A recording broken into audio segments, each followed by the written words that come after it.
خواتین و حضرات، انفیکشن کنٹرول سوسائٹی آپ کی صحت کے لیے، آپ کی آگاہی کے لیے اور آپ کے مسائل کو حل کرنے کے لیے مضامین آپ کی سماعت کے لیے پیش کرتی ہے۔ جوڑوں کے درد کا مسئلہ، جو کہ روزے کی حالت میں کیا مسائل ہو سکتے ہیں۔ علامات یہ ہیں کہ ادھیڑ عمر یا کم زور جسم کے مالک افراد روزے رکھنے کے بعد جوڑوں میں کمزوری یا درد کی شکایت کرتے ہیں۔ وجوہات کیا ہیں؟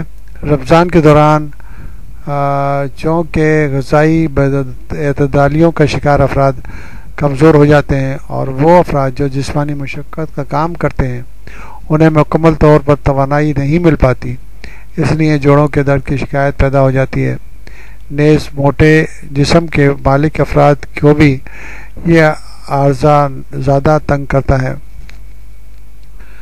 اس کا علاج کیا ہے؟ ان افراد کو چاہیے کہ رمضان کی آمد سے قبل تمام جوڑوں بالخصوص ٹانگوں کی ورزش کرنا شروع کر دیں تاکہ کمزوری محسوس نہ کریں، اور بہتر یہ ہوگا کہ اگر جو لوگ آرتھرائٹس کے مرض میں مبتلا ہیں انہیں بھی اپنے ڈاکٹر سے مشورہ کر کے کچھ ادویات میں رد و بدل کر لینی چاہیے، یا کچھ ایسی دوائیں استعمال کرنی چاہیے جو کہ زیادہ دیر تک اثر کرنے والی ہوتی ہیں، تو ان کے استعمال سے بہتر طریقے سے تمام دن ان مسائل سے اور درد سے چھٹکارا حاصل کیا جا سکتا ہے اور آرام سے زندگی گزاری جا سکتی ہے۔